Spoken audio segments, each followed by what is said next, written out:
بسم اللہ الرحمن الرحیم۔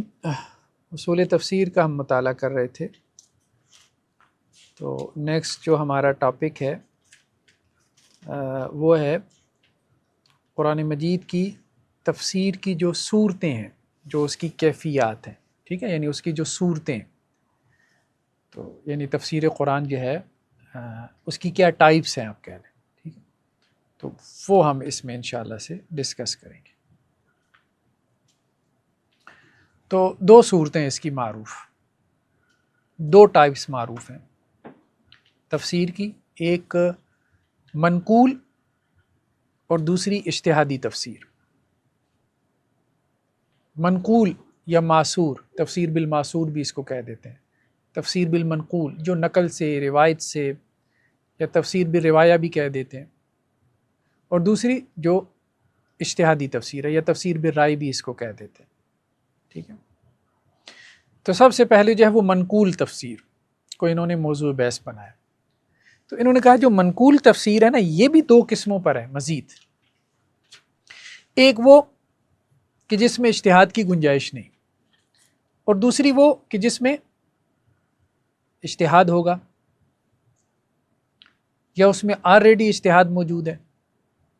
یعنی منقول تفسیر مثال کے طور میں دیکھیں نا، ایک منقول وہ ہے جو اللہ کے نبی صلی اللہ علیہ وسلم سے ہے، اب ظاہری بات ہے اس میں تو آپ اپنی رائے نہیں نہ دے سکتے، ٹھیک ہے، اس کو تو آپ نے ایکسیپٹ کرنا ہے۔ ایک منقول وہ ہے جو صحابی سے ہے، تابعی سے ہے، وہ بھی تو منقول ہے نا، صحابہ کی تفسیر، تابعین کی تفسیر، تبع تابعین کی تفسیر۔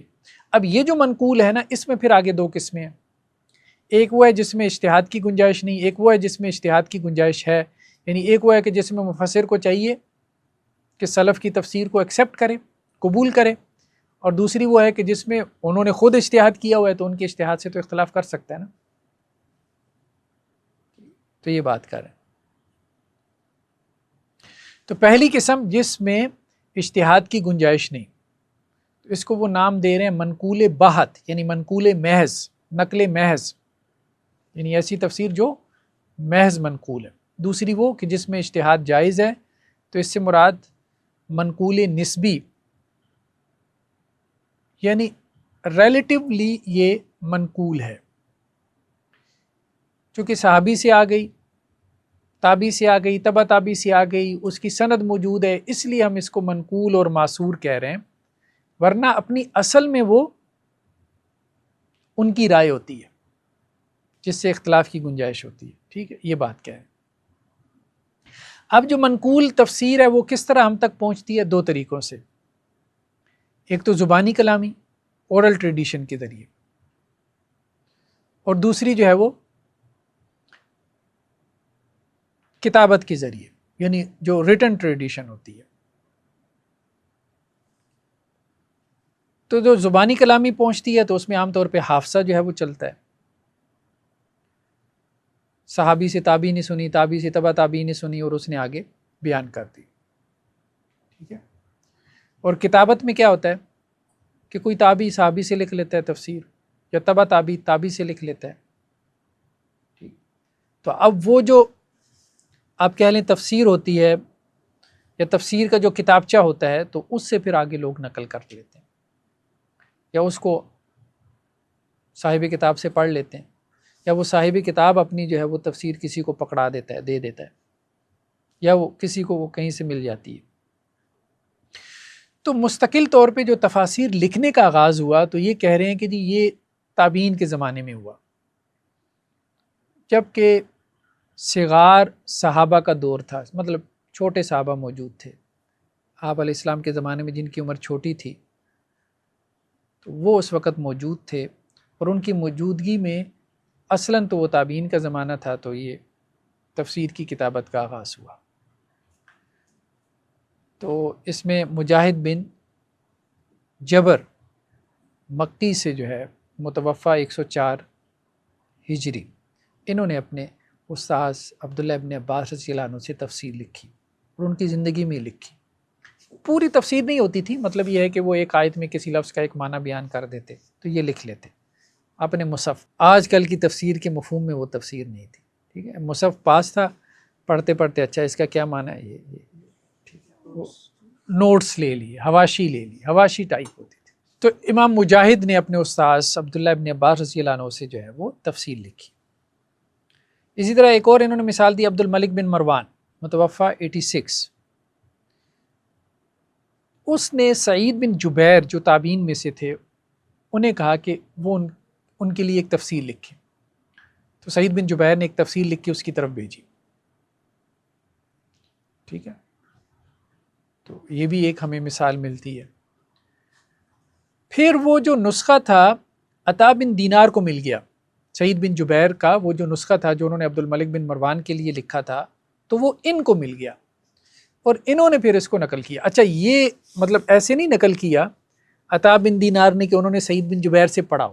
اب آپ سمجھ رہے ہیں، وہ نسخہ ان کو مل گیا تو انہوں نے آگے اس کو بیان کر دیا. اچھا محدثین کے نزدیک اس سے سند ثابت نہیں ہوتی. یہ ایسی ہے نا کہ آپ میری کتاب جو ہے آپ کو مل جائے اور آپ اس کو آگے نقل کر دیں تو آپ نے پڑھا تو نہیں ہے نا مجھ سے، اس سے سند نہیں ثابت ہوتی. وہ ایک علیحدہ بحث ہے کہ آگے نقل کر سکتے ہیں کہ نہیں، لیکن استاذی شاگردی تو نہیں نا ثابت ہوتی. اس کو وجادہ کہہ دیتے ہیں نا. آپ کو ایک کتاب مل گئی کسی محدث کا آپ کو ذخیرہ حدیث مل گیا، اب آپ اس کو آگے نقل کرنا شروع کر دیں. اب آپ کہیں کہ جی وہ میرے استاد بن گئے. نہیں، اس طرح کوئی استاد نہیں بنتا. حدیث کی صحت پہ بھی اس سے فرق آتا ہے ان کے اصولوں کے مطابق. حدیث کی صحت پر ان کی سند ہی نہیں ثابت ہوتی. انقطاع ہے نا سند میں، وہ کہیں گے سند منقطع ہے. ٹھیک ہے، ہاں اگر استاد اپنی کتاب کسی شاگرد کو دے اور اسے کہے کہ میری طرف سے روایت کرو، اب سند ثابت ہے. لیکن اگر کسی کو کتاب مل گئی تو اس سے سند ثابت نہیں ہوتی. وہ تو خیر ہو جائے گی وہ تو ہو جائے گی. یوٹیوب لیکچرز جی یوٹیوب لیکچر سے ہو جائے گی کہ وہ تو براہ راست نہیں. اجازہ سے ایک انہوں نے سہولت نکالی ہوئی ہے محدثین کے ہاں، ایک سہولت ہے اس کو اجازہ کہتے ہیں کہ آپ کسی سے اجازہ لے لیں کسی شیخ سے. ٹھیک ہے، آپ اسے بخاری کی چند روایات پڑھیں اور وہ آپ کو اجازہ دے دے کہ آپ میری طرف سے پوری صحیح بخاری آگے روایت کر سکتے ہیں. لیکن یہ بھی مشائخ کو دی جاتی ہے جو آلریڈی پڑھا رہے ہوتے ہیں. تو کتب تفسیر میں جو منقول ہے تفسیر، تو اس کی کیا صورت حال ہے یا اس کی کیا جو ہے وہ اقسام ہے. سب سے پہلی چیز یہ ہے کہ مفسر جو ہے نا وہ جب کوئی تفسیر نقل کرتا ہے تو مصدر کا بھی ذکر کرتا ہے کہ کہاں سے اس نے تفسیر لی، اور اس کے قائل کا بھی، یا پھر مصدر کا یا صرف قائل کا ذکر کر دیتا ہے کہ یہ کس کی تفسیر ہے. جیسے ابن عطیہ نے کہا، ابن عطیہ کی تفسیر اچھی ہے، تو التحریر میرے خیال میں والتنویر کے نام سے ہے، ابھی میرے ذہن میں نہیں آ رہی، تو نام اس کا میں مکس نہ کر رہا ہوں. خیر بہرحال اچھی تفسیر ہے ابن عطیہ کی جو تفسیر ہے. دیکھیے پوری تفاسیر پڑھنا تو پاسبل نہیں ہوتا، لیکن یہ ہے کہ کبھی کبھار جو ہے نا کچھ تفاسیر بندہ کچھ خاص مقامات وہ دیکھ لیا کرے، اس سے اس تفسیر کے مزاج کا ایک اندازہ ہو جاتا ہے. تو یہ بلاغت کے اعتبار سے اچھی تفسیر ہے ابن عطیہ کی. ہاں المحرر الوجیز، محرر الوجیز. ٹھیک ہے، تبری کی تفسیر بہت اچھی ہے. میں زیادہ تر تبری دیکھتا ہوں، زیادہ تر یہی دیکھتا ہوں سب سے زیادہ.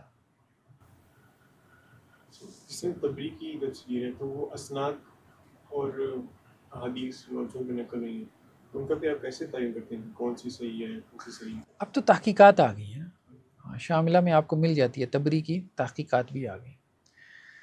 تو ابن عطیہ نے کہا ہے لا اقول لکم عندی خزائن اللہ ولا عالم الغیب. یہ جو آیت ہے کہ اس کے دو معنی ہیں. ایک تو ظاہری معنی ہے وہ یہ کہ اللہ کے نبی صلی اللہ علیہ وسلم جو ہے وہ بشر ہیں اور آپ کے پاس اللہ کے خزانے نہیں ہیں. یعنی اللہ کے نبی صلی اللہ علیہ وسلم یہ کہہ رہے ہیں کہ میں ایک بشر ہوں اور میرے پاس اللہ کے خزانے نہیں ہیں اور نہ ہی میں غیب جانتا ہوں اور نہ ہی میرے پاس اللہ کی قدرت ہے. ٹھیک ہے، اور دوسرا معنی یہ ہے کہ میں الہ نہیں.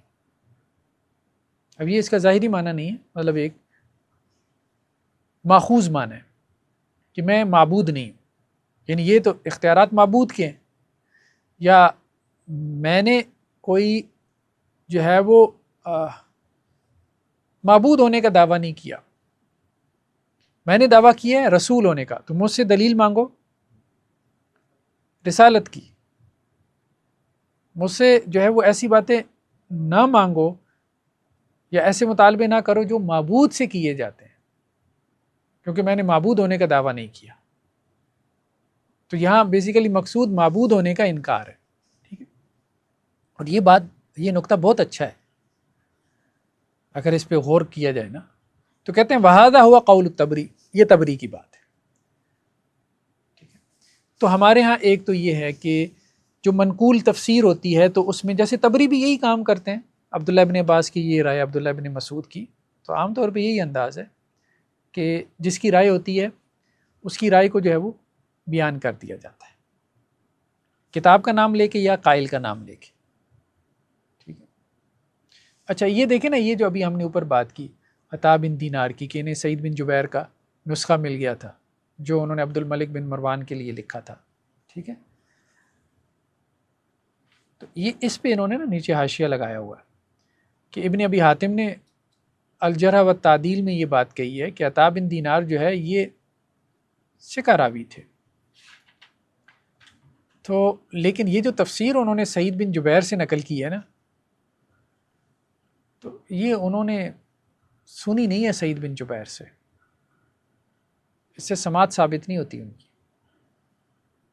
ٹھیک ہے، آگے پھر انہوں نے نقل کیا کہ عطا بن دینار کے بارے میں جو ہے وہ سوال ہوا ہمارے والد صاحب سے، تو انہوں نے کہا جی وہ صالح الحدیث تھے.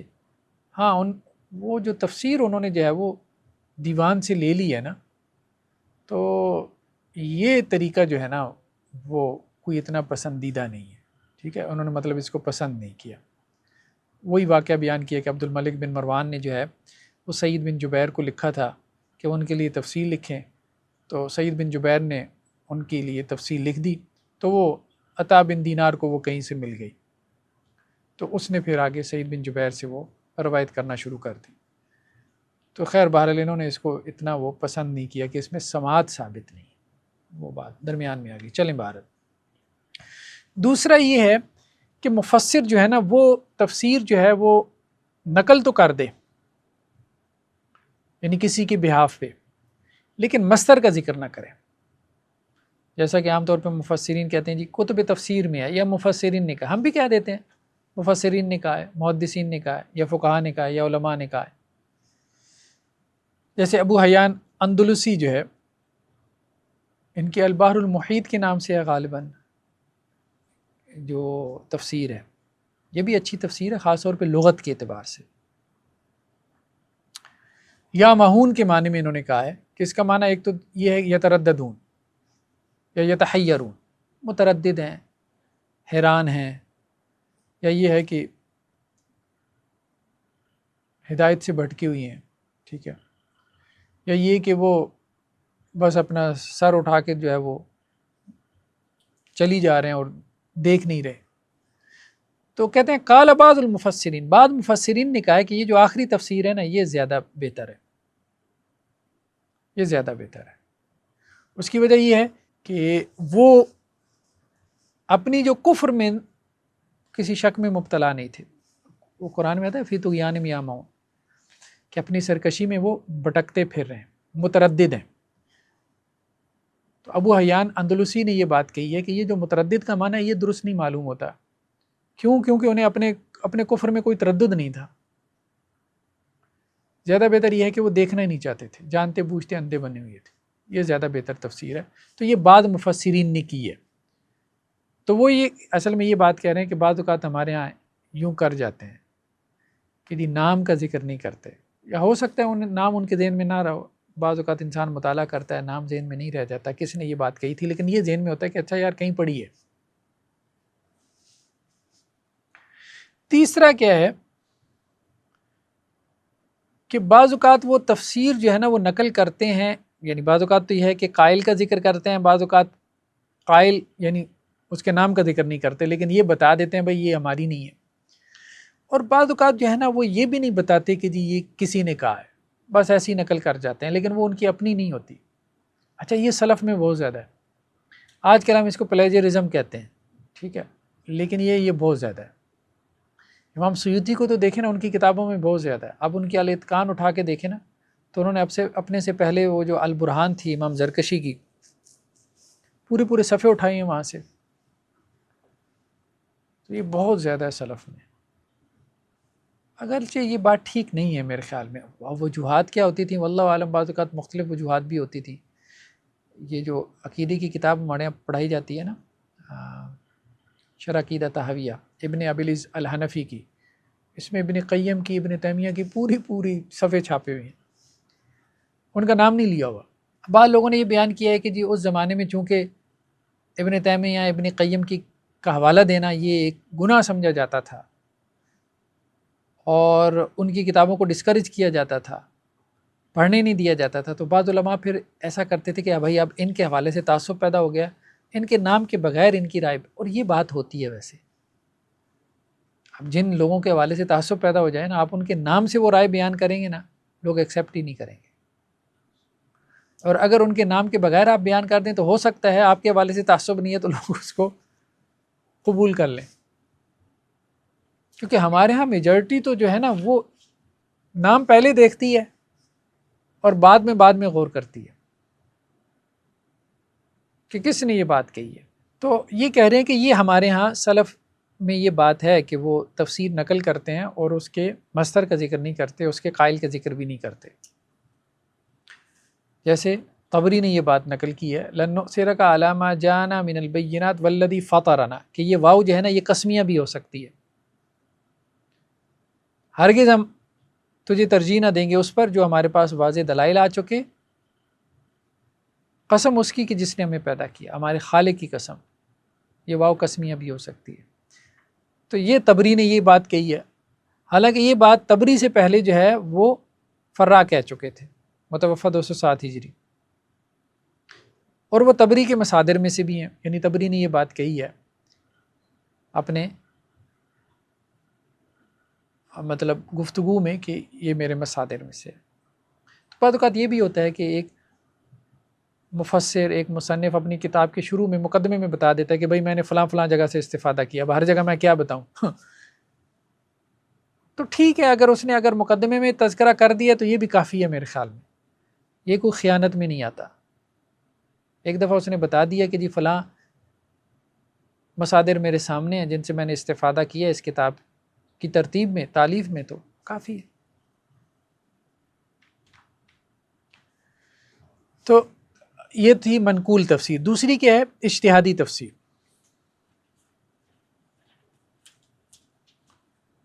کیونکہ صحابہ جو ہے نا وہ نص کا معنی سمجھنے میں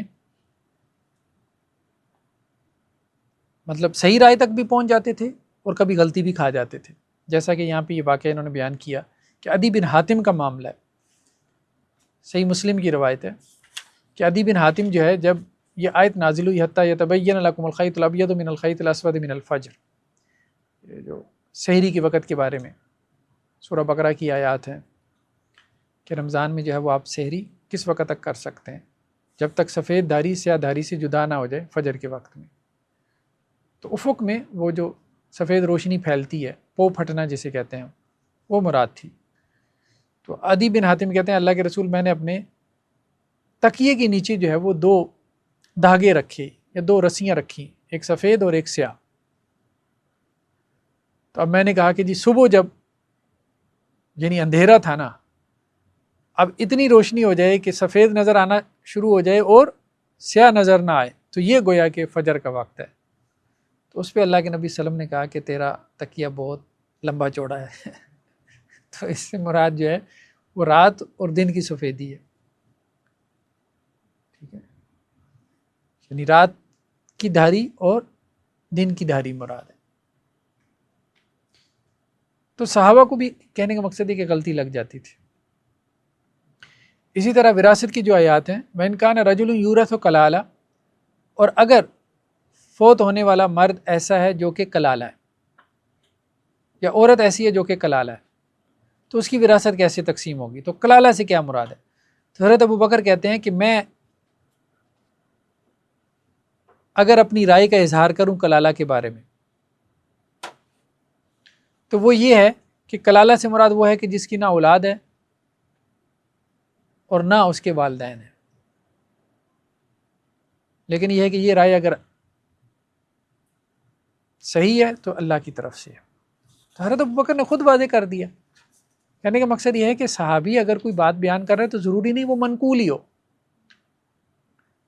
وہ اس کا اجتہاد بھی ہو سکتا ہے، اور یہ بھی ضروری نہیں ہے کہ جب وہ اپنا اجتہاد بیان کرے تو ساتھ میں بیان کرے کہ بھائی میری رائے ہے۔ اچھا، یہ بھی لوگوں نے سمجھا ہوا ہے کہ شاید یہ ضروری ہے صحابی کے لیے، نہیں، بعض اوقات وہ بیان کر دیتا ہے صحابی، بعض اوقات بیان نہیں کرتا۔ ہاں، آپ کو اس کے متن کے اوپر غور کرنا پڑتا ہے۔ بعض اوقات وہ ایسی بات ہوتی ہے کہ اس میں غالب امکان یہی ہوتا ہے کہ اس نے اللہ کے رسول صلی اللہ علیہ وسلم سے سن کے ہی کی ہوگی، اگر تو وہ اہل کتاب سے لینے میں معروف نہیں ہے۔ اگر وہ اہل کتاب سے بھی لے لیتا ہے تو پھر ظاہری بات ہے اس نے یہ امکان غالب ہے کہ اس نے وہاں سے لے لی ہو، پھر اس میں احتیاط لازم ہے۔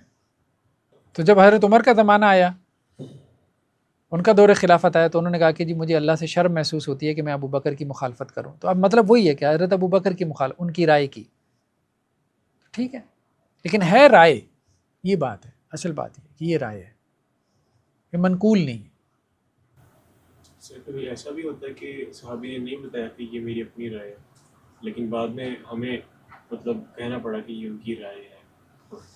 ہم نے اسرائیلیات میں کئی ایسی چیزیں دیکھی ہیں، اسرائیلیات میں ہم نے کئی ایسی چیزیں دیکھی ہیں کہ جو معقول ہی نہیں ہے، سمجھ میں نہیں آتی، تو آپ کو کہنا پڑتا ہے کہ یہ انہوں نے وہاں سے لی ہے۔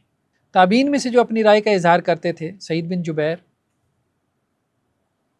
مجاہد بن جبر، اکرمہ، حسن بصری، محمد بن کعب، یہ معروف ہیں۔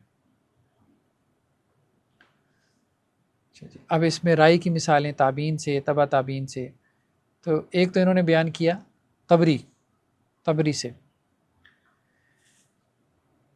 کہ طبری جو ہے یعقوب بن عبد الرحمن سے نقل کرتے ہیں، ٹھیک ہے، کہ یعقوب بن عبد الرحمن کہتے ہیں کہ میں نے زید بن اسلم سے پوچھا کہ وجات سکرۃ الموت بالحق، اس کا کیا معنی ہے جب موت کی بے ہوشی حق کے ساتھ آ جائے گی، الی قول صائق و شہید تک، ٹھیک ہے، کہ اس کے ساتھ دو فرشتے ہوں گے، ایک اس کو ہانک رہا ہوگا اور ایک اس کا گواہ ہوگا اس کے اعمال کے اوپر۔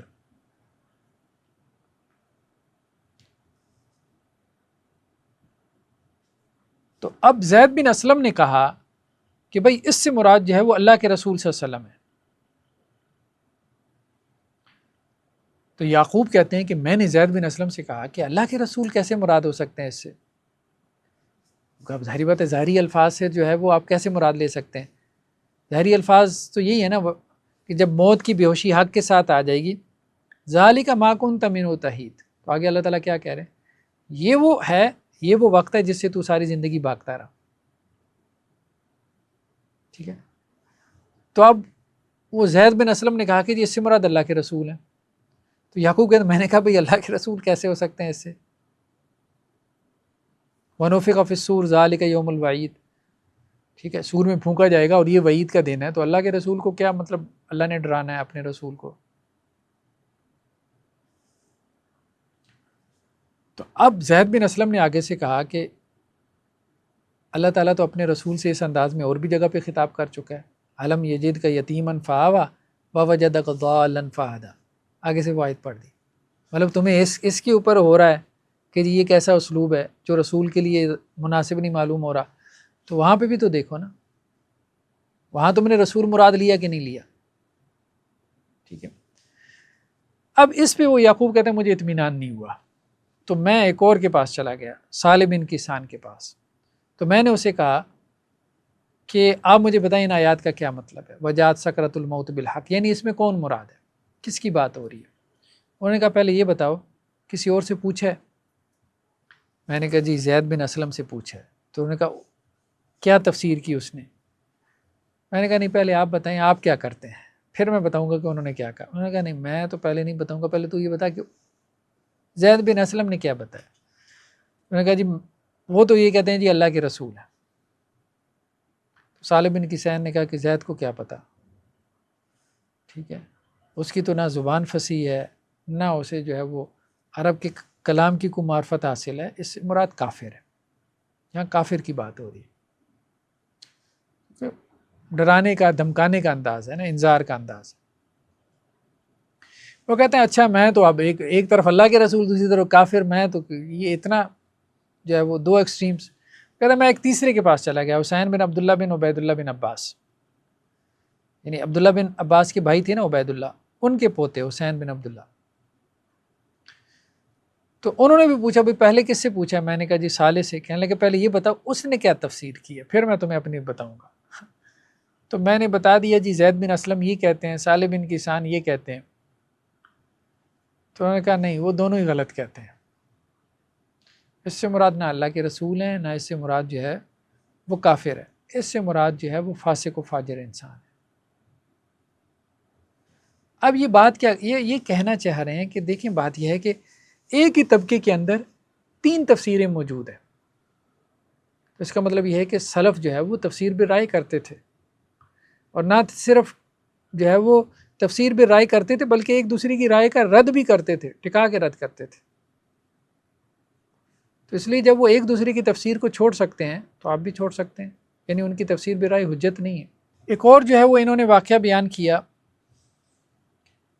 حشیم بن بشیر اس کے ترجمے میں, کہ ابو سفیان نے کہا کہ میں نے حشیم سے جو ہے وہ تفسیر کے بارے میں سوال کیا کہ تفسیر میں اختلاف کیوں ہے, یعنی سلف کی تفسیر میں اختلاف کیوں ہے. تو اس نے کہا قالوا برائہم فاختلفوا. جب انہوں نے یعنی ان کی منقول تفسیر میں اختلاف نہیں ہے, جب انہوں نے رائے سے تفسیر کی نا تو پھر انہوں نے اختلاف کیا. تو حشیم بھی جو ہے وہ تبع تابعین میں سے ہیں. چلیں بہرحال یعنی تفسیر بالرائے جو ہے نا اس سے اختلاف بھی ہو سکتا ہے اور خود اس میں اختلاف موجود بھی ہے. دوسرا یہ ہے کہ تفسیر بالرائے کی پھر آگے 2 قسمیں, ایک تفسیر بالرائے محمود اور ایک تفسیر بالرائے مسموم. تو تفسیر بالرائے جو محمود ہے وہ ہے جو کہ علم کے ساتھ ہو, یعنی یقین کے ساتھ, یقینی علم کے ساتھ, یا پھر ظنی علم کے ساتھ ہو, ظن غالب والا جو علم ہوتا ہے.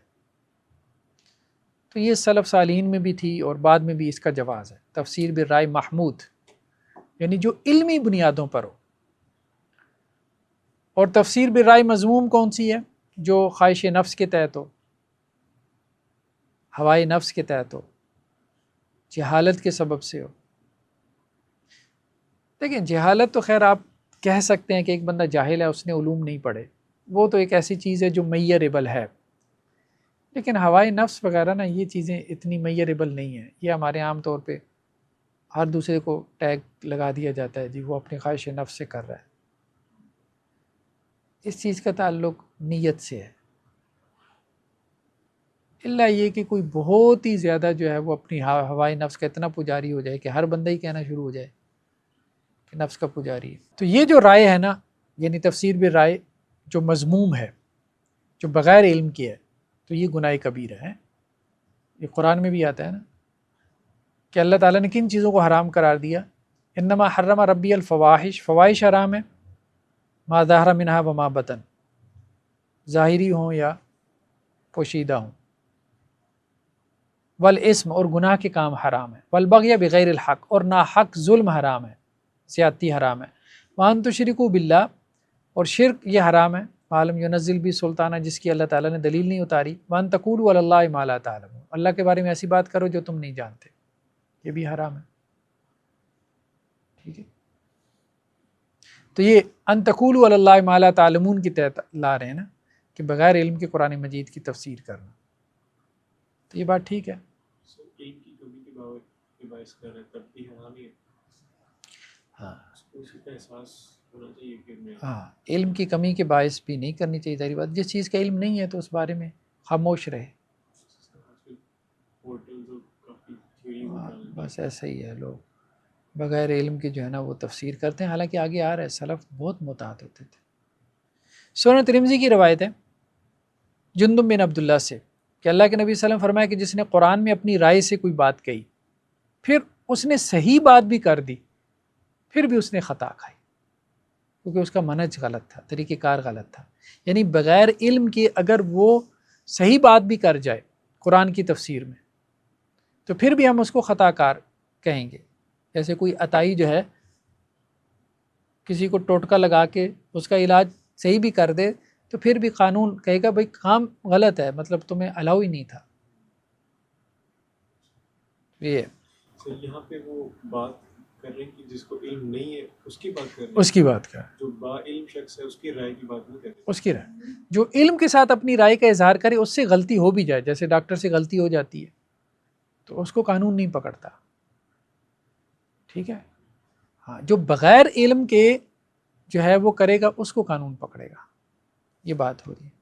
تو قتادہ سے روایت ہے کہ قرآن میں کوئی آیت ایسی نہیں جس کے بارے میں نے سنا نہ ہو، یعنی اس کا مطلب یہ ہے کہ وہ تفسیر بالمنقول کو اہمیت دیتے تھے اور رائے سے بچنے کی کوشش کرتے تھے، اگرچہ ان سے رائے ملتی ہے، یہ بات ہے، ٹھیک ہے۔ مجاہد نے کہا کہ اگر میں نے عبداللہ بن مسعود کی قرات پڑھ لی ہوتی تو مجھے عبداللہ بن عباس سے بہت سارے سوال پوچھنے کی ضرورت ہی نہ پڑتی۔ عبداللہ بن مسعود کی قرات ظاہری بات ہے وہ بھی منقول ہے نا، مطلب اس قرات سے ہی بہت سے مسائل تفسیر کے واضح ہو جاتے، وہ یہ کہنا چاہ رہے تھے۔ حضرت ابوبکر صدیق رضی اللہ عنہ سے مروی ہے کہ کون سا آسمان میرے اوپر سایہ کرے گا، کون سی زمین مجھے اٹھائے گی اگر میں اللہ کی کتاب میں اپنی رائے سے کچھ کہہ دوں۔ اگرچہ وہ لوگ اہل تھے، ہم یہ نہیں کہہ رہے، وہ تو ظاہر بات ہے ان سے زیادہ تو کوئی اہل نہیں تھا، لیکن اس کے باوجود وہ محتاط تھے، مطلب اس چیز کو پسند نہیں کرتے تھے کہ ہم اپنی رائے کا اظہار کریں، یعنی جری نہیں تھے، کہنے کا مقصد یہ مجبوری میں انہوں نے اپنی رائے کا اظہار کیا قرآن مجید کی تفسیر میں۔ عبداللہ بن مسعود رضی اللہ عنہ سے ہے کہ قرآن اللہ کا کلام ہے، تو جو شخص قرآن کے بارے میں کوئی بات کرے تو اسے چاہیے کہ جو وہ بات کرے پہلے اس کا علم حاصل کر لے، اور اسے یہ بھی جاننا چاہیے کہ جو وہ بات قرآن کے حوالے سے کر رہا ہے نا تو وہ بیسیکلی اللہ کے حوالے سے کر رہا ہے، یعنی یہ بات کہہ رہا ہے کہ اللہ نے یہ کہا ہے، بہت بڑی بات ہے، اللہ نے یہ کہا ہے، اگر وہ سوچے تو یہ بہت بڑی بات ہے، اس لیے صحیح اس کا پورا پراپر علم حاصل کر کے یہ بات کرے۔ تو سعید بن جبیر کے بارے میں مروی ہے، یہ سنن بہقی کی روایت ہے، وہ کہتے ہیں کہ ایک آدمی نے ان سے اللہ کی کتاب کے بارے میں یعنی ایک آیت کے بارے میں پوچھا تو انہوں نے کہا جی اللہ عالم، تو اس بندے نے کہا بھائی اپنی رائے کا اظہار کر دیں، اللہ عالم یہ تو ٹھیک نہیں ہے نا، وہ اتنے بڑے عالم ہیں، کچھ نہ کچھ تو بتا ہی دیں۔ تو اس پہ ناراض ہو گئے، کہنے لگے اللہ کی کتاب کے بارے میں اپنی رائے کا اظہار کروں؟ 2 یا 3 مرتبہ یہ بات کہی، جواب نہیں دیا۔ ضروری نہیں ہے جواب دینا ہر چیز کے بارے میں، آپ کو مسئلے کا علم ہے تو آپ بتا دیں بھائی مجھے علم ہے، نہیں پتہ تو کہہ دیں بھائی دیکھ کے بتا دوں گا، میرے علم میں نہیں، ابھی ذہن میں تازہ نہیں۔ بعض اوقات معذرت کر لیں کہ بھائی نہیں، کسی اور سے پوچھ لو، مجھے علم نہیں۔ تو ان نصوص سے یہی پتہ چلتا ہے کہ جس چیز کے بارے میں علم نہ ہو تو اس کے بارے میں اپنی رائے کا اظہار نہ کریں۔ ہاں علم ہے تو پھر ظاہری بات پھر کر لیں، جس کا علم ہے۔ تو عبیدہ سلمانی سے ہے، ان سے کسی نے کسی آیت کے بارے میں سوال کیا تو انہوں نے کہا بھائی بس جو باتیں معلوم ہیں نا ان پہ عمل کرو، ٹھیک ہے۔ تو قرآن کس چیزوں کے بارے میں یا کس مواقع پہ نازل ہوا تھا، جو اس کو جاننے والے تھے وہ چلے گئے۔ ابراہیم نخعی سے بھی روایت ہے، وہ یہ کہتے ہیں کہ جی صحابہ اس چیز کو ناپسند کرتے تھے کہ قرآن میں اپنی رائے سے کلام کریں، گفتگو کریں۔ تو یعنی رائے محمود رائے بھی ہے، مذموم بھی ہے، مذموم رائے سے اجتناب کرنا چاہیے جو بغیر علم کے ہے، ٹھیک ہے۔ یعنی جب تک آپ کو یقین نہیں ہو جاتا کہ میں نے اتنی محنت کر لی ہے کہ اب اس کے صحیح مفہوم تک میں پہنچ گیا ہوں، یا ظن غالب نہیں ہو جاتا، اس وقت تک اپنی رائے کا اظہار نہ کرے۔ ان کو بہت اشتیاق ہے، شوق ہے مطلب قرآن کو ریلیٹ کرنے کا، وہ اپنے شوق کے پیچھے کرتے ہیں پھر، لیکن ان کے پاس علم نہیں ہوتا.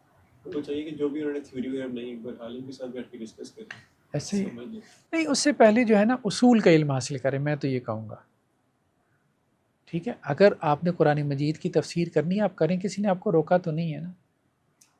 یہاں تو کوئی ایسا نہیں ہے مطلب ہندوانہ سسٹم کے جو ایک نسل ہی ہے جو پنڈت بن سکتی ہے، براہمن. سر آپ بھی بن سکتے ہو، لیکن علم حاصل کر کے بنو نا. اصول تفسیر کا علم حاصل کرو، اصول فقہ کا علم حاصل کرو. یہ تو نص کو کھولنے کے، ٹیکسٹ کو کھولنے کے اصول ہیں. اس کے بعد آپ اپنا شوق پورا کر لو. ٹھیک ہے، تو وہ جب آئے گا پڑھے گا، ٹھیک ہے، تو اس کو گہرائی کا علم ہوگا، پھر اس کو بات سمجھ میں آئے گی کہ نہیں بھائی پوری سائنس ہے، پراپر طریقے سے سیکھ کی جو ہے وہ کچھ کرنا چاہیے. علم دشمنی تو نہ کرے کم از کم. علم کا اظہار کر رہا ہے اور دوسری طرف علم دشمنی کر رہا ہے کہ میں نے علم نہیں سیکھنا. یہ تو سمجھ سے بالا تر ہے. بھائی سیکھ لو، سیکھ کے بعد کہو میں نے سیکھ لیا، اب تو کر سکتا ہوں، تو اب تمہیں کون روکے گا؟ وہ بنیاد جب پڑے گا تو وہ خود ہی اپنے آپ کو روک لے گا، خود ہی اپنے آپ کو روک لے. یہ بات بھی ٹھیک ہے، یہ بات بھی ٹھیک ہے. وہ شاید اسی ڈر سے اس لیے نہیں آتا کہ میں رک ہی نہ جاؤں. یہ سب کچھ بات. تو مذموم رائے جو ہے اس کا اظہار کب ہوا؟ تو انہوں نے کہا جب بدتی فرقے پیدا ہوئی ہے، خاص طور پہ خوارج پیدا ہو گئے تھے. صحابہ کرام کے زمانے میں حضرت علی رضی اللہ عنہ کے ساتھ ان کی جنگ ہوئی نہروان کے مقام پر، بہت معروف ہے جنگ نہروان. پھر حضرت عثمان رضی اللہ عنہ کو شہید کرنے والے یہ لوگ تھے. تو یہ قرآن مجید کی عجیب و غریب تفسیریں کرتے تھے، بلکہ تاریخ اٹھا کے دیکھیں نا، حضرت عثمان رضی اللہ عنہ کو بھی اس طرح سے آیتیں کوٹ کرتے تھے. حضرت عثمان یہی کہتے تھے کہ اس آیت کا یہ مفہوم ہی نہیں ہے، میرے اوپر جو ہے وہ اس کو فٹ کیے جا رہے ہو. اسی طرح حضرت علی رضی اللہ عنہ کے اوپر آیتیں فٹ کرتے تھے. تو جو ظاہری دلالت ہوتی تھی قرآن کی، اس کی وہ مخالفت کرتے تھے. اور جو ان کا پہلے سے ایک بنا ہوا عقیدہ ہوتا تھا نا، جو سوچ ہوتی تھی، فکر ہوتی تھی، اس کے مطابق قرآن کی آیت کی تعویل کر لیتے تھے.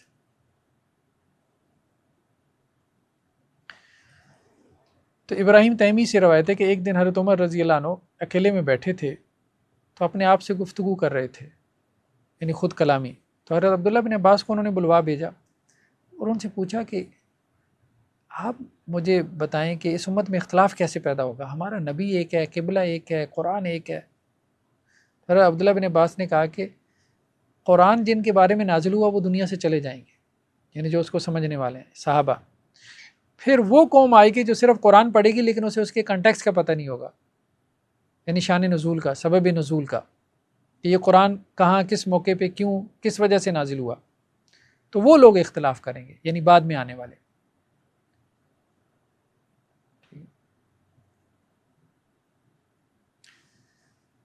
تو تفسیر سلف، یعنی ایک تو تفسیر سلف ہے، تو تفسیر سلف میں اجتہاد یا تفسیر سلف کے بعد اجتہاد، کیا اس کی کوئی گنجائش ہے؟ تو انہوں نے کہا ہاں، دو صورتیں. ایک یہ ہے کہ سلف کی جو تفسیر ہے اجتہادی تفسیر، ٹھیک ہے، اس میں آپ کسی ایک رائے کو ترجیح دے دیں تو ٹھیک ہے. بعد میں آنے والے مفسرین کی بات ہو رہی ہے نا، تو ٹھیک ہے، کر سکتے ہیں. یہ ابن جریر طبری یہی کام کرتے ہیں کہ وہ صحابہ، تابعین، تبع تابعین کے اقوال بیان کرتے ہیں نا، پھر ان میں ترجیح بھی قائم کرتے ہیں کہ کس کی رائے زیادہ صحیح ہے.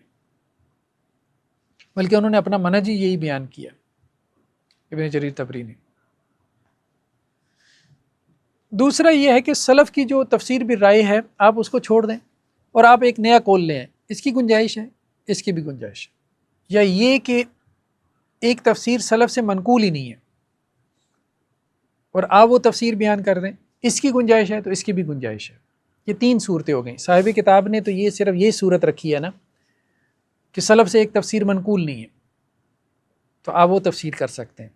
لیکن اگر سلف سے کوئی تفسیر منقول بھی ہے، تفسیر بھی رائے ہے، تو آپ اسے اختلاف بھی کر سکتے ہیں، لیکن دلیل کی بنیاد پہ. پھر وہی بات ہے. چلیں جی، اب اگر ہم اس کو سمیٹ لیں تو کیفیت تفسیر کیا ہے؟ تفسیر بعض اوقات منقول ہے، بعض اوقات اجتہادی ہے.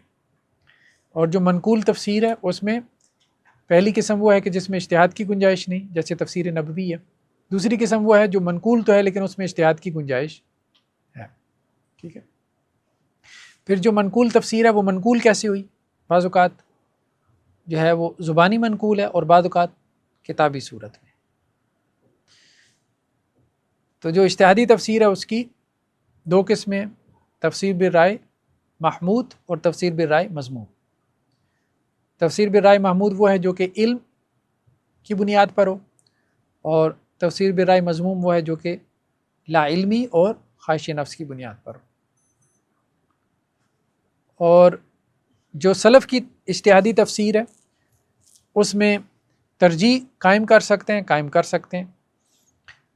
سلف کی تفسیر سے ہٹ کر کوئی نئی تفسیر لا سکتے ہیں، لا سکتے ہیں. بس یہ خلاصہ ہے. چلیں جی، سبحانک اللہم و بحمدک نشہد ان لا الہ الا انت